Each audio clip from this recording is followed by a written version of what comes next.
would you please welcome Margaret O'Mara to the National Archives.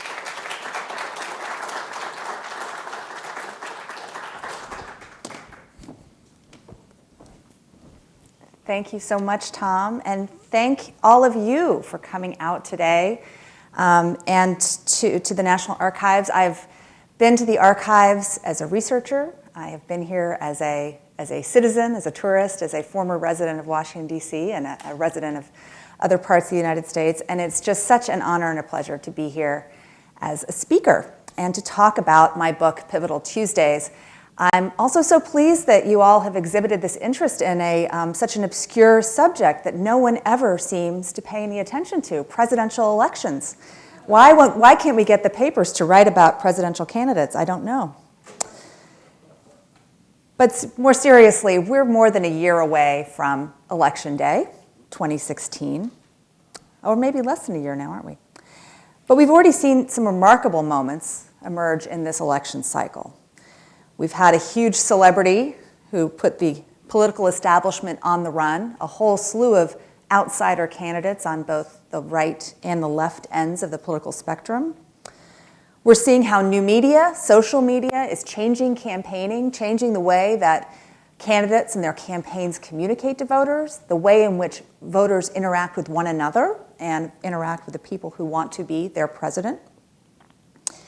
And we also are experiencing an immense amount of gridlock, partisan infighting that is causing many observers to throw up their hands and saying, is this whole thing going down the tubes?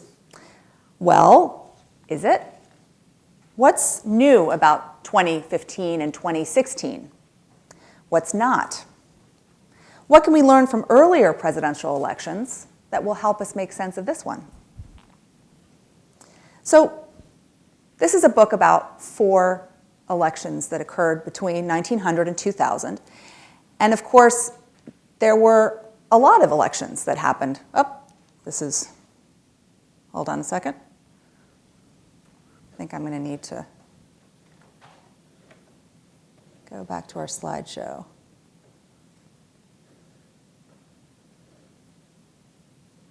Slideshow. All right, let's see if this works this time. There we go. All right, back on track. Didn't lose you. So I could have chosen a lot of elections. There were many moments, pivotal moments, political moments in the 20th century. There are also other elections that I didn't write about that arguably have been written about a lot and arguably are very good fodder for a book that's putting all these in context.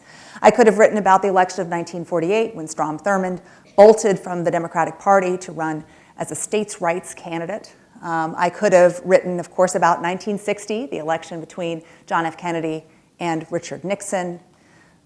I could have written about, of course, Ronald Reagan's landslide election of 1980 and the conservative revolution that came in his wake. I also could have written about more recent elections, 2000, 2008, both historic in their own ways. But I chose to write about these 4. And why these 4? Well, one of the reasons is personal. I was a campaign staffer on the 1992 campaign working for the Clinton-Gore team, and I had some personal recollections to bring to that story. But more broadly, all 4 of the elections had common threads that I thought were good ways that knit together and show how different electoral cycles feed into one another and also contrast from each other. They all occurred at moments of economic and cultural change, sometimes tremendous economic and cultural change. In 1912, America is still reeling from the transition from farm to factory, from countryside to city, the birth of industrial capitalism and all of the consequences of that, generation of great wealth, but also generation of great inequality and of other social ills. In 1932, of course, you have an economic crisis unprecedented in the history of the United States, the Great Depression. 1968, a moment of incredible cultural change, of countercultural change, of change on both the left and the right, and the creation of grassroots movements who still are shaping politics today. And then 1992 is the first presidential election after the end of the Cold War. It's the first presidential election in which cable TV becomes the dominant medium through which the campaign is fought and won.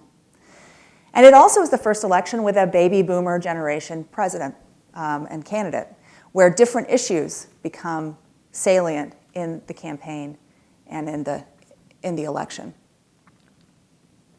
So let's start with one of my favorite people to write about as a presidential historian, Teddy Roosevelt. And 1912 is the year that was distinctive for many reasons, and one of them being that an ex-president decided to once again throw his hat into the ring. It is, again, a pivotal moment when the conversation, because there has been so much economic change, the conversation in 1912 revolves around making government do more to rein in the power of industrial capitalism. So if you dial back to the 19th century, not only did American presidents have a different role in American life, and I can talk about more of that in our discussion after my talk, but the government wasn't that big. You didn't have all of these large buildings along Constitution Avenue and Independence Avenue. Most Americans encountered the government on a daily basis through going to the post office. And other than that, the military and the post office were really the only kind of places of connection between an ordinary American and their federal government. And Roosevelt is a pivotal figure in that he served as president at this moment of kind of muddling through what the federal government should do as corporations get bigger, as the population gets bigger, as society gets more complex. And he serves, he inherits the office after the assassination of William McKinley, of course, is reelected in 1904, has a rather public debate about whether to run again in 1908, decides not to, and hands over the keys to his appointed successor, William Howard Taft, who was a friend and an ally and someone that Roosevelt believed would be a good caretaker of Roosevelt's progressive legacy. That didn't quite turn out as Roosevelt expected. So Teddy leaves the Oval Office, steams off on a steamer to Africa to go on safari, as only Colonel Roosevelt could. And he's gone for over a year. He's in Africa, and then he's in Europe on a speaking tour. And meanwhile, William Howard Taft is back here in Washington, disappointing him. He's firing some of his close allies, close confidants in the government. He's still closely tied with kind of the old guard in the Republican Party, and he has a vastly different personality. He's someone who, his description of the 1908 presidential campaign was, quote, "the most uncomfortable 4 months of my life." So we'll all just sit and marinate on the fact that the campaign was 4 months long as we sit here, we've been living with this cycle for this long. And Roosevelt is gone, and when he comes back, he is greeted as a conquering hero. And so, one of the conversations that's been running around the phenomenon of Donald Trump over the past summer in particular is this, well, America is just obsessed with celebrity, and he's a famous person, and so, and kind of saying we've all become so very, very shallow. Well, America was obsessed with ex-President Theodore Roosevelt. And when he returns in June of 1910 to New York City, steams into the harbor, hundreds of boats come out to greet him. Thousands of people line the streets, brass bands play, flags wave, and headlines across the nation. Here's the Tacoma Times in the Pacific Northwest, far, far away, that devotes its whole front page to Teddy Roosevelt's return. He is an outsized public figure, and he's someone who people not only admire, but also are fascinated by. He comes back in 1912, and he's spouting some more radical ideas, 1910, some more radical ideas than he'd even propounded as president. He was talking about more government intervention into markets, doing more to help people to rectify the economic inequalities that were coming in the wake of the growth of these big corporations, of railroads, of steel and oil companies. And so he goes on this huge speaking tour across the country. He barnstorms the country, sounding more and more progressive at every stop, and more radical, kind of picking up on ideas that had kind of been on the fringe of the political conversation and making them more mainstream, and having a really robust reception. Now, part of this, again, was curiosity, and part of it was genuine hunger for change. And this is something we see over and over again, that outsider candidates, candidates who are pushing the envelopes of the political conversation, get traction when people are hungry for a new message, when they're dissatisfied with the status quo, when they feel that something more or something different needs to be done. Sometimes it's more government, sometimes it's less. And now, of course, Theodore Roosevelt was not the only outsider candidate shaking up the 1912 election as the race grew nearer. You also have Eugene Debs, a socialist. We have a socialist running for president, a former socialist running for president now, and Gene Debs was a true socialist running as a socialist. Ran for president a number of times, and 1912 was the year that he got the most votes. He got over 1 million votes in 1912. And Roosevelt is picking up some of the things that Debs is saying, definitely more strongly radical, further to the left, as we would put him on the spectrum. But there is a hunger for new ideas. And so outsider candidates are getting some momentum. So by this point, as people are having to declare, for a long time, Roosevelt says, I'm not going to run, I'm not going to run. And then he just keeps on getting these big crowds, big crowds, big crowds. And he decides to run against his old friend and ally, William Howard Taft, for the Republican nomination. He doesn't get it. Taft marshals the party faithful. At the convention, he ends up the victor. Roosevelt bolts and runs as a third-party candidate, the head of the Progressive Party, the Bull Moose Party. And what happens at the end of the day? None of the people I've talked about win. Woodrow Wilson wins. And why does he do that? Because Roosevelt splits. It takes away a lot of Taft's vote. If you look at the electoral map, you can see states that otherwise had gone Republican in the past went for Roosevelt, including my home state of Washington and also California. But Wilson is also picking up on these conversations about government doing more. This is when the Democratic Party was the party of small government, of states' rights, of Washington, D.C. doing less. But Wilson, in this moment where clearly the U.S. government has to do more than just have a post office, have an army, that he runs and then governs as a much more interventionist, progressive guy. This is the moment when the Democratic Party starts becoming the party of more activist central government. Now, let me go now to another progressive, someone who is coming from the same political moment, the political milieu of Roosevelt, Wilson, and the like, Herbert Hoover. And Herbert Hoover is now remembered as, when there's those rankings of who the greatest presidents of the 20th century are, he's usually not ranked very highly. When I talk to my students, college students, about Herbert Hoover and ask them what they know about Herbert Hoover, they'll say, oh, Great Depression, Hoovervilles, failure. Well, Herbert Hoover was once one of the most famous men in America, one of the most admired men in America. He was so famous that his name was a verb. In World War I, this has an extraordinary life story. He was an orphan from Oregon. He goes to Stanford University when it was tuition-free back in the 1890s. And he is a self-made millionaire within a few decades. This is still a relatively young man as a mining engineer. He's tapped by Woodrow Wilson, a Democrat, to run the Food Administration in World War I, a huge logistical operation, figuring out how to conserve food, how to get food to the troops, how to get food to people in war-torn countries, both during and after the war.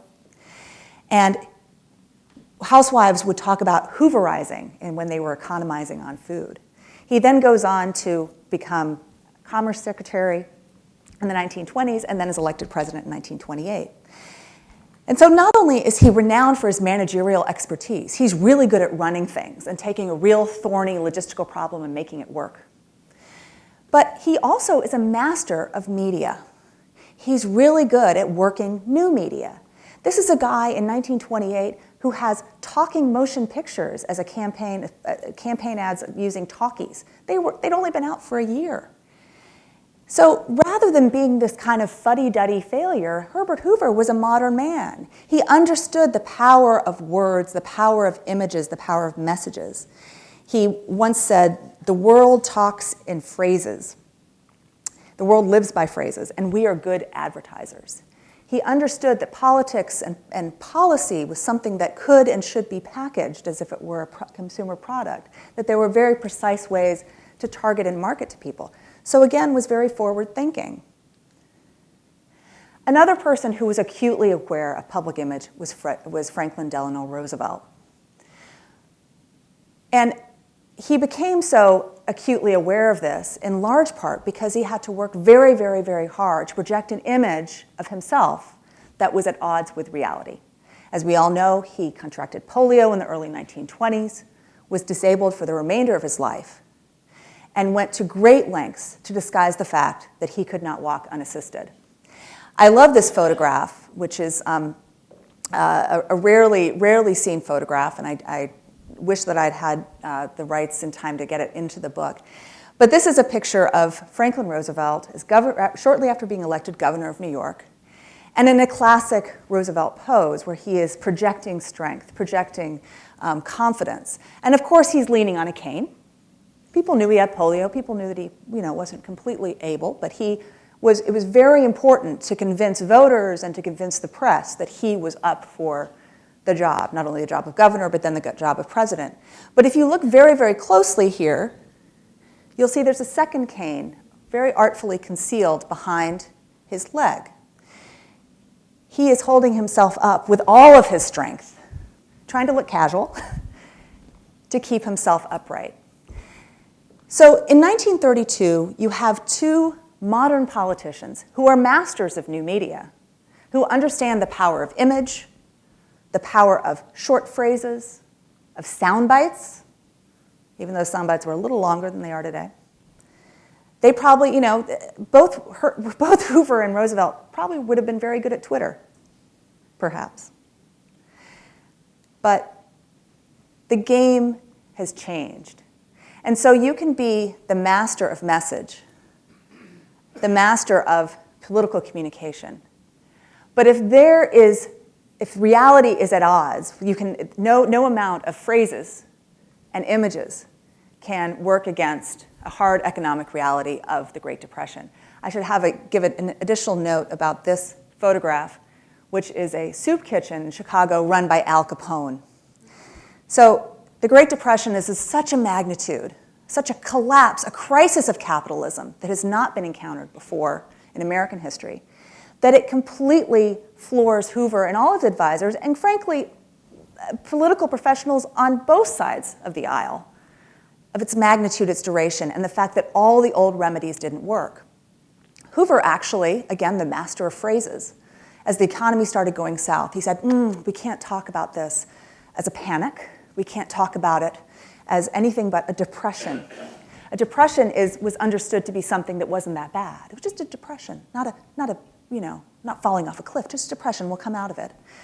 And then the depression becomes great. And all of the tools that the government had, again, the federal government, despite a couple of decades of progressive reform, is still not that big. You do not have these large agencies that can intervene, that can stimulate the economy. It's very much dependent on private markets making things work.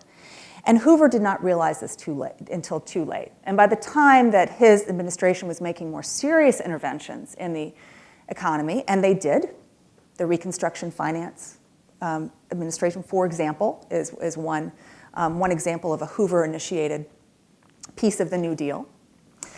But he didn't catch it until too late, and because even he was the master of management, his reputation as the great engineer then didn't work when he was trying to engineer an end to the Great Depression, and he couldn't do it.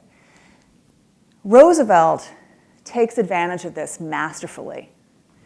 This was a year when any incumbent would have had a very difficult time, but a particularly difficult time with someone who was able to pick up on the Americans' need, not for policy prescriptions, because if you go back and see what Roosevelt said on the stump in 1932, he was blissfully vague, and we think of him as a real policy wonk. He wasn't. He was about hope and change and big ideas. He got dinged for it, too. There were some voters who was like, he's not saying anything. Like, he's not, I want some meat on the bones. But he talked about the forgotten man. He talked to these voters who were out of work, who were feeling hopeless, and said, we're going to fix this. We need bold solutions. We're going to do something. It's going to be new. He barnstorms the country on the Roosevelt Special, the back of a train. Again, this coming to the people, this image of vitality, of personality, but again, leaning on something, making sure a carefully crafted campaign and image that's reaching to a really frustrated and despondent nation. So okay, Roosevelt is elected, the New Deal, he's reelected, and again, and America enters a period that's understood as sort of a high point of modern liberalism, where government grows larger, where the liberals are in ascendance and the conservatives are in retreat. But one of the things I want to convey in my talk today is that we are neither a conservative nation nor a liberal nation, nor is it right to say that there are eras of conservatism and eras of liberalism. Yes, there are moments when one side or the other is more dominant, but let's think it more as a shifting center, where the range of political possibility shifts a little to the left and a little to the right, depending on the moment and depending on who is articulating the message. Because even in the 1940s and 1950s and 1960s, the high point of American liberalism, there is a conservative coalition that is building in strength, that is both grassroots and top-down. It includes Herbert Hoover, who, after he's defeated in 1932, retreats back to Palo Alto, California, to Stanford University, and from there becomes a fierce critic of Roosevelt's policies and this broader, more interventionist Keynesian approach to governance. But it also includes the grassroots. It includes ordinary Americans who, by 1964, mobilized to a degree that they got Barry Goldwater, a very conservative Republican, nominated as the Republican nominee. Now, of course, Goldwater loses in a landslide, thereby validating all these, both people on the left and the right saying, you can't go that far right. The Republican Party says, we should have had Nelson Rockefeller. We cannot be this extremist, as Barry Goldwater, as he was understood then. And many Democrats said, see, we've got broad-based support for our efforts. It's kind of like Teddy Roosevelt thinking, everyone, I can be president again because I'm gathering these crowds of 10,000 people every place I go. But things change very, very quickly. So 1968, the third election that I write about in the book, is understood as kind of another example of this liberal moment. So much of what we remember and what is written about in 1968 is about the anti-war liberals who upended the Democratic Party. Gene McCarthy, whose rise to political prominence was driven forward by all these young activists, many on college campuses, who got deeply engaged in politics because of the Vietnam War, because of the Vietnam draft, but also more well-known political figures like Robert Kennedy. But 1968, mind you, is also the year when Richard Nixon returns to the political stage. I did get permissions from George Lois, the designer of this wonderful cover, to appear in the book. It is one of my favorite images. So Richard Nixon is, the Democrats are in disarray. Richard Nixon is the most unlikely comeback story, right? He loses in 1960. He loses in 1962 for the governor of California, like not even president, says, you're never going to have Nixon to kick around again. I'm going back to my law firm. And then 1968, he's back. But he's back as a very different candidate. And again, this goes to sort of putting our current moment in context, thinking about the power of image, thinking about the power of media, and how the same politician might repackage themselves and also take advantage of a very different moment in American history. Because of course, between 1960 and 1968, so much changes in terms of how geopolitics, domestic politics, grassroots politics, and culture. Richard Nixon comes back, not as the same Richard Nixon of 1960, and one of the things I would invite all of you guys to do if you're really interested in this, in presidential campaigns and elections, is to visit the website hosted by the American Museum of the Moving Image in New York called The Living Room Candidate, which archives all of the television ads from 1952 forward for the major party candidates.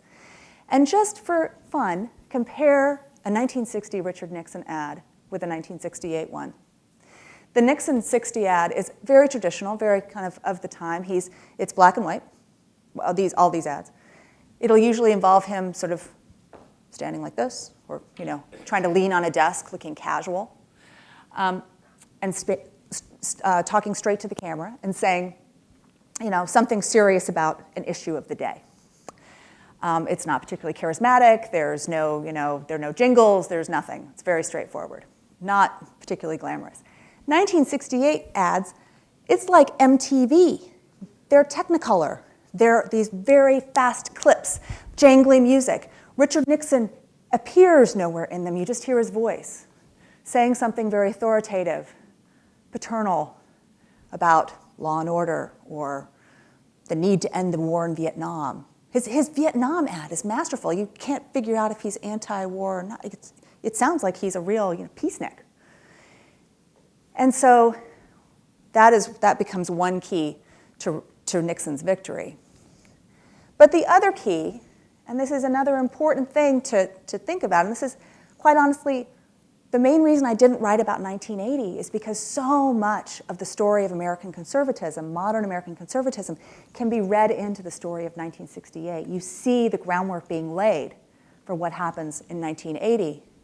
Because, of course, you have a Democratic field that not only includes McCarthy and Kennedy, but also includes George Wallace, the segregationist governor of Alabama, who famously stood at the schoolhouse door saying segregation now, segregation forever. When he runs for president, he's not talking about segregation anymore. He's talking to a national audience. He's talking to a national audience of working class, white people living in big cities. These are the people whose grandparents might have voted for Gene Debs in 1912. And they certainly voted for Franklin Roosevelt in 1932.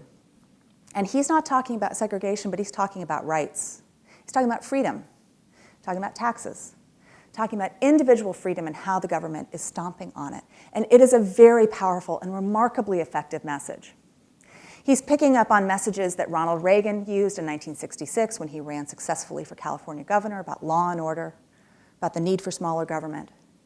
He's picking up on messages used by other politicians not as nationally well-known or remembered, like Claude Kirk, who runs for governor of Florida as a Republican. He was a former Democrat turned Republican in 1966. Talks about your home is your castle, protect it. And that is a nationally resonant message. Talking to people who are very concerned about race and concerned about civil rights and concerned about where they fit in this new America, but not using the same incendiary language. And Nixon also picks up on some of this, talking about freedom, talking about individual rights and law and order. And that is one of the many reasons he won. So the story continues, bridges over the 1970s and 1980s, a moment when both the two major political parties experienced great change. And this, I think, encapsulates in one image what happens to the Democrats in the 1970s. The Democratic Party becomes a much bigger tent, becomes a much more welcoming place for people of color, for women, for the people who were the leftist activist civil rights movements, plural, of the 1960s, find a home in the Democratic Party in the 1970s. But at the same time, the party still has people like George Wallace in it. And this, from 1972, this is a dashiki-clad delegate for the Shirley Chisholm presidential campaign. She runs in 1972. And behind him are supporters of George Wallace trying to be heard. And so there's this great democratic fracture.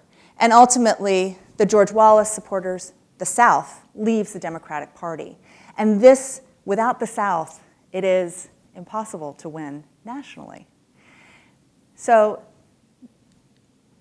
and the Republicans recognize this. So here's Ronald Reagan in Columbia, South Carolina in 1980.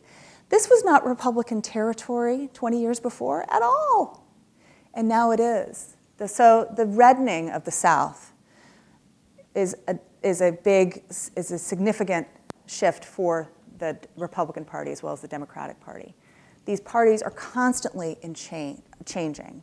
They're constantly changing in dynamic institutions, which is one reason that the two-party system is so enduring. I'll talk about that a little bit in a moment. So this all sets us up for a moment when, and this is, I think, a good lesson in why you should never make predictions too far out. Because this time in the cycle of 1982, a year before, or a year and a half before, George H.W. Bush seemed unbeatable because of the successful Gulf War, because the economy was still pretty good, and no major Democrat was willing to go there because they thought they were going to lose. So you end up with these guys. An unlikely, younger, people whose turn it wasn't quite their turn to run. They're young, they're in their 40s. People like Jerry Brown, who then and now is governor of California. Jerry Brown is like on Jerry Brown 3.0 now. It's awesome. Paul Tsongas, senator from Massachusetts. Bob Kerrey from Nebraska. Again, Vietnam generation, Vietnam veteran. Tom Harkin, Iowa, and of course, this guy, Bill Clinton, from Arkansas. And the field, this is also a field that is this is a new Democratic Party. This, of course, are the new Democrats. They're more centrist. They are, some of them, like Clinton, are Southerners. And they are picking up on some of these messages about law and order, about reforming welfare, about reinventing government, making government work better, as a way to recapture some of those voters that have been lost to the Republican Party. But then there's a third-party spoiler.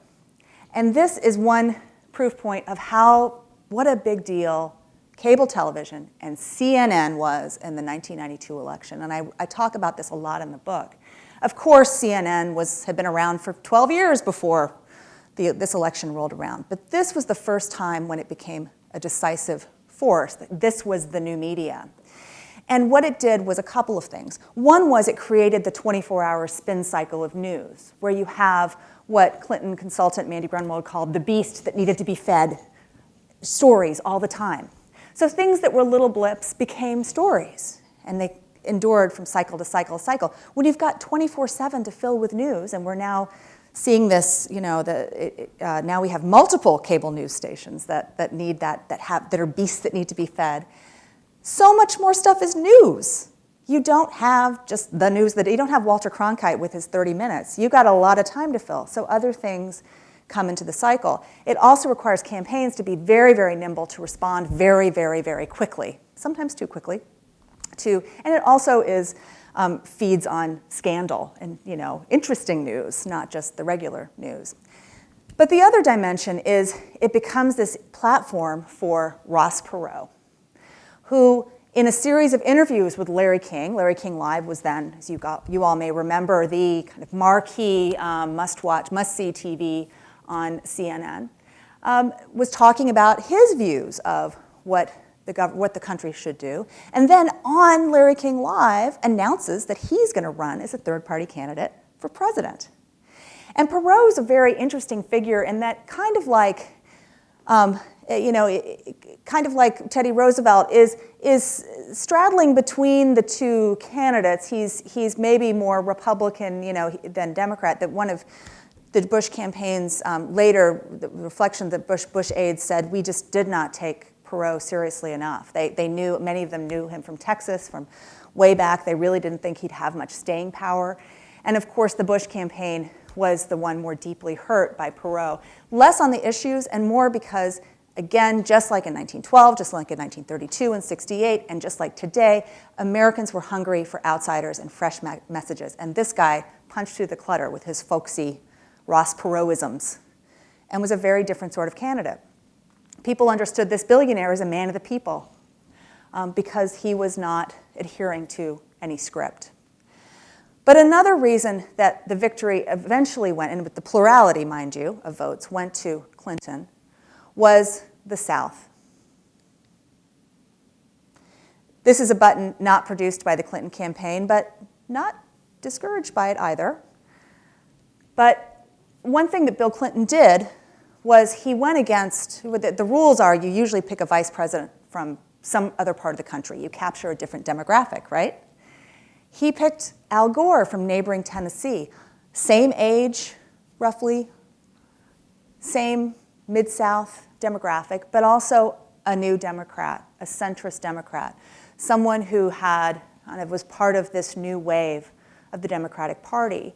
And together, the two candidates were able to, with both their backgrounds and with the campaign's policy emphases, able to capture enough votes in the formerly solid, solidly Democratic South to win nationally. It was one piece of this victory. But of course, Ross Perot, the third-party spoiler, doesn't win any electoral votes, but he becomes, just like Teddy Roosevelt in 1912, a decisive factor. So what I've tried to do today, and what I have tried to do in this book, is to weave elections into the broader tapestry of American history. That elections are not these kind of fun contests that happen every 4 years or every 2 years, it seems like, but they are reflections of and things that propel economic, cultural, and social change. That they are reflections of America. They are reflections of where American citizens are, what their hopes and dreams are at a given moment. As dysfunctional as we might think the system might be, it has been the way for individuals to have their voice heard. And it gives us some lessons for today. One, the lesson of new media. New media and new technologies reshape how to run and how to win from generation to generation to generation. First it was the newspaper, then it was radio, then it was television, then cable television. So it's the same story all over again. But the campaigns that capture that new media platform most effectively are the ones that do the best. Outsiders gain traction when voters believed established institutions have failed them. And we're often in an anti-establishment moment in this country, but particularly now. And I think that helps us, gives us some insights into why you have individuals like Ben Carson, like Bernie Sanders, and others who are running proudly as outsiders. And it's not a swinging pendulum between left and right. The United States political scene is never entirely one nor the other. And to say that, we're in charge now, so we have a mandate, that's dangerous territory. Instead, let's think about a shifting center. Things that Richard Nixon did as president would be classified as unbearably liberal today. Environmental protection. At one point, he supported a minimum guaranteed income for poor families. This is stuff, this is Bernie Sanders territory, folks. But it was in the world of the late 60s and early 70s that the realm of political possibility was just a few steps to the left. Now it has moved a few more steps to the right. So understanding where that center is and how it's composed of members of both parties and how both parties are actors in the movement between right and left is what we need to think about. So thank you so much for listening to me. I'd be really happy to field your questions. And all that I ask, since this is being taped, is that if you have a question, come to one of the 2 microphones on either side, and I'll take people in order that they show up. Thank you.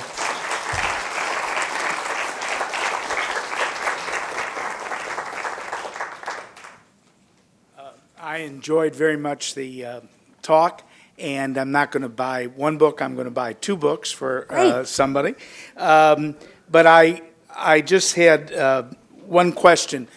I like your selection, but what about 1948, where you had 2 outsiders? Yeah. You didn't mention Henry Wallace, who Yeah, had been Roosevelt's that's right. vice president Yeah. in 1940, and then literally 4 conventions held at the same place in Philadelphia, Yeah. and then Thurman breaking off, and then Wallace. Why didn't you pick 48? And second, my only criticism is that in 68, Nixon, Humphrey, do you buy the theory that you didn't go in, this is into specifics, that if Humphrey had broken with Johnson over the war, it might have actually made a difference. He did on the weekend before the first Tuesday in November, Yeah. but that would have been entirely different. Yeah. So those are 2 unrelated questions, but I'd like your views on both of them. Great. I will say 1948 almost made it in, and it was a matter of space. And also because I wanted to think about how I could talk about other elections kind of as bridging between the ones that I discussed in depth. And 1948 is interesting, and I think there's a lot of there. Again, you can really dig deep into the changing nature of the South and anticipating what happens. I thought it would be easier to really go there by talking about 68 and kind of the aftermath of the Civil Rights Act and the Voting Rights Act and how that was changing the very solid South. But the breakaway of the kind of the fractures within the Democratic Party were there. I mean, they were there, in 1932. They were there. The New Deal is this, And Thurman was a Democrat. And Thurman was a Democrat. Yeah. And so he sort of exemplified this kind of, for Roosevelt as a reformer, had this constraint, building these social welfare programs, the first iteration of Social Security, who were the classes of workers, agricultural workers, household workers that were excluded from it. Majority African American, those are almost all the African Americans in the South worked in those job categories. So it was more, I don't have a perfect answer of, oh, well, there's a reason why I wasn't in. It was mostly because I wish I could have, but I tried to address those in other ways. The Humphrey question's a great one. Woulda, coulda, shoulda. I don't know. I would have been surprised. It wasn't in Humphrey. He did that so late in the game as it just reflected who Humphrey was. He was a loyal guy. He was a party man. He was a stand-up guy. And the difficulty that he had was that he could have disavowed, Johnson's war as much as he could have. He was still Johnson's vice president.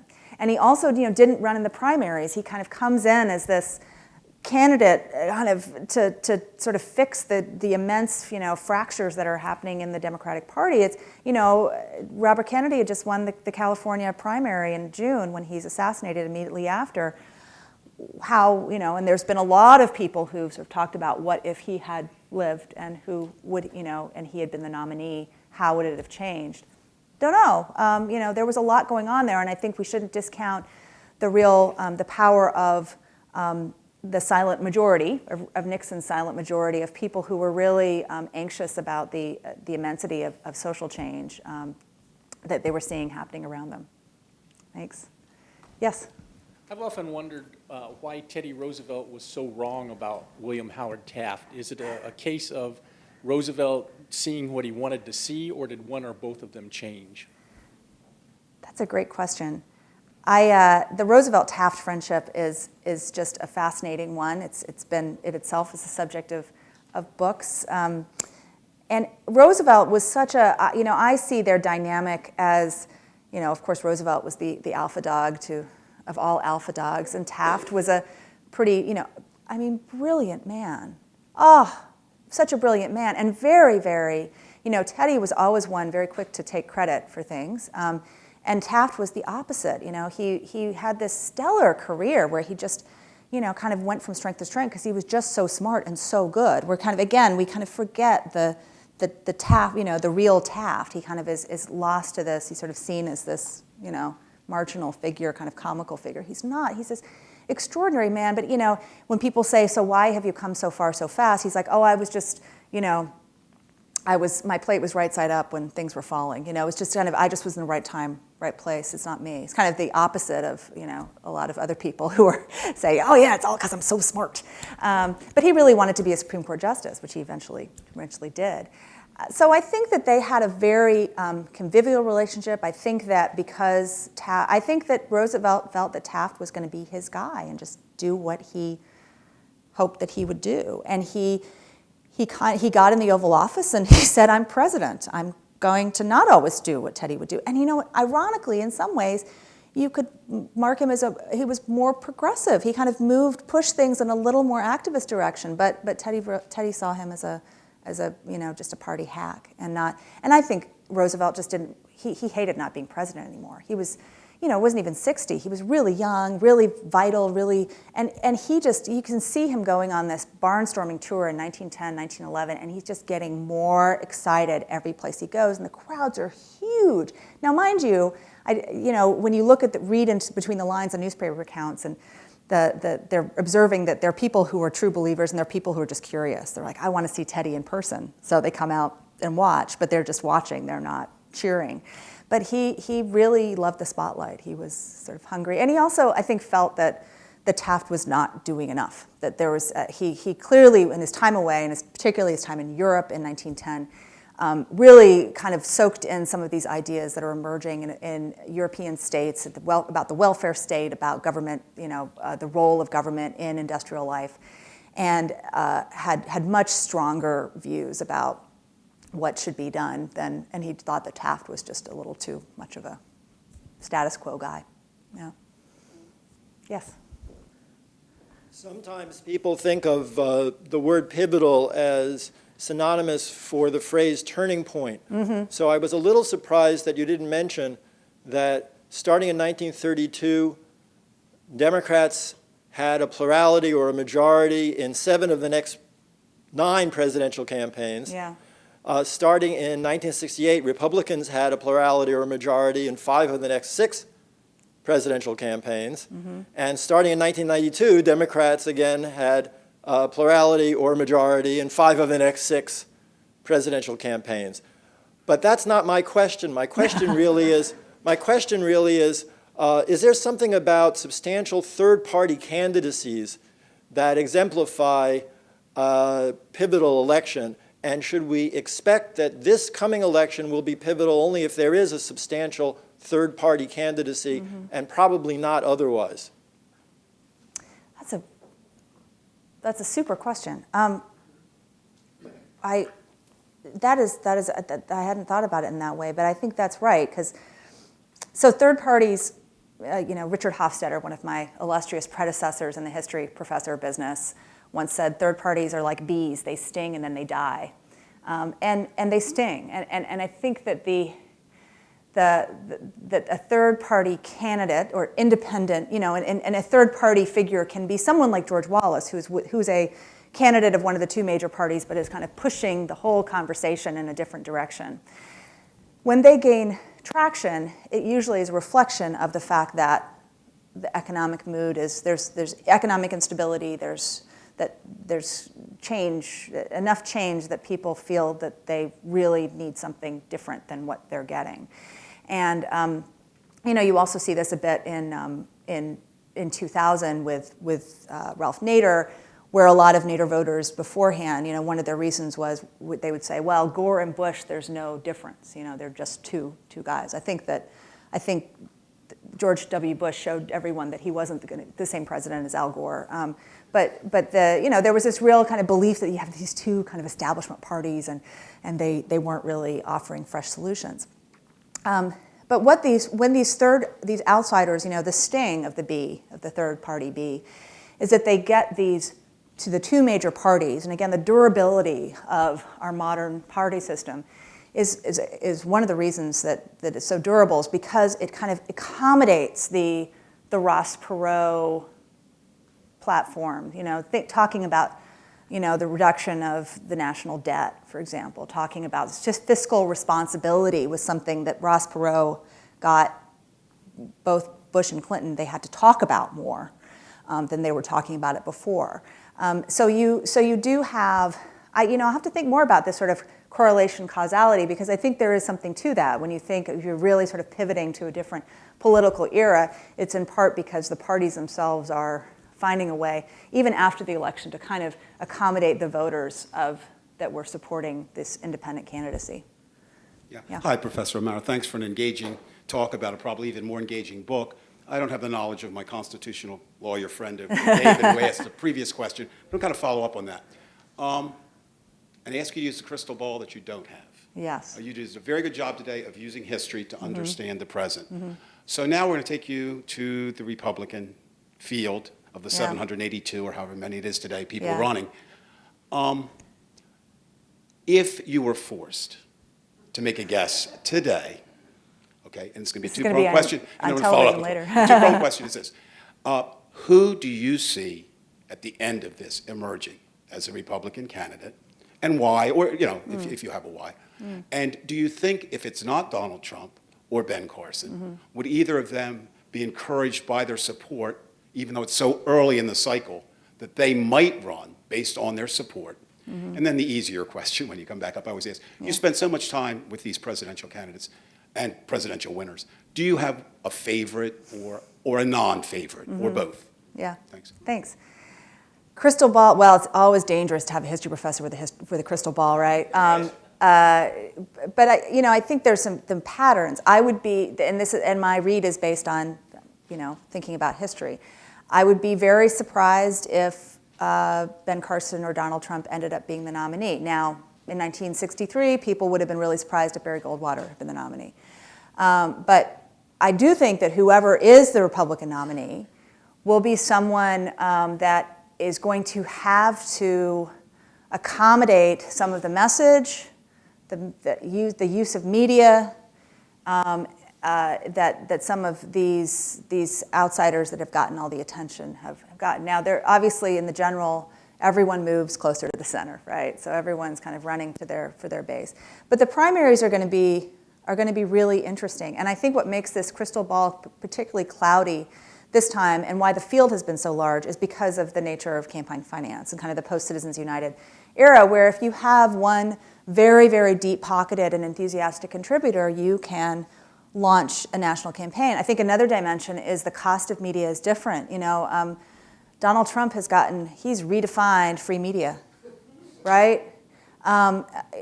That's been around for a while. Bill Clinton in '92 was very good at that, going on the Arsenio Hall show and other things like that, getting headlines for those sorts of things. But it's a tough call. I would be surprised. I'd be surprised in part because there's been so much heat and light put on these candidates on the edges now.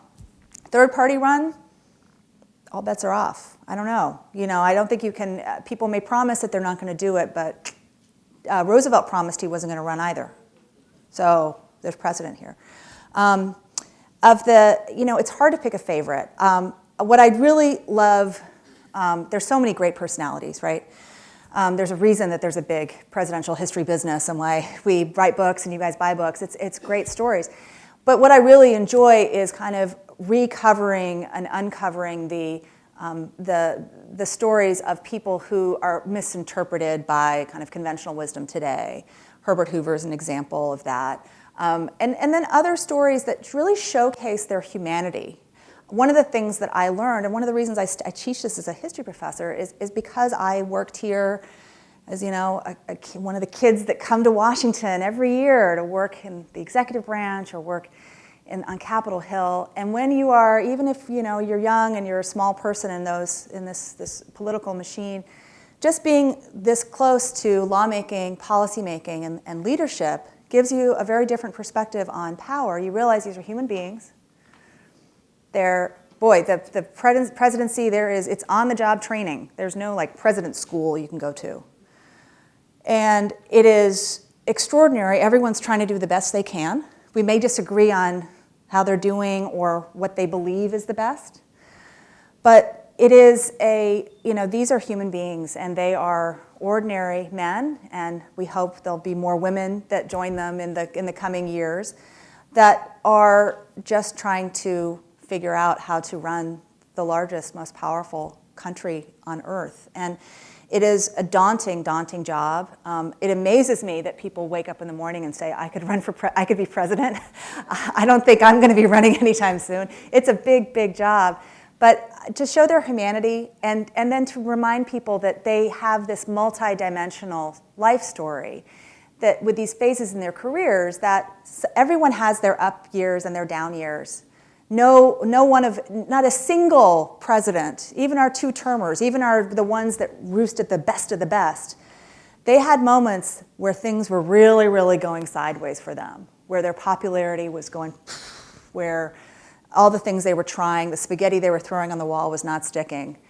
And then eventually, it's one of the reasons that it's good to have, looking back over a long period of time, we have time to appreciate, to kind of get past partisan bias about what we think these people stood for, and actually appreciate them as figures of history and as representatives of a moment in time.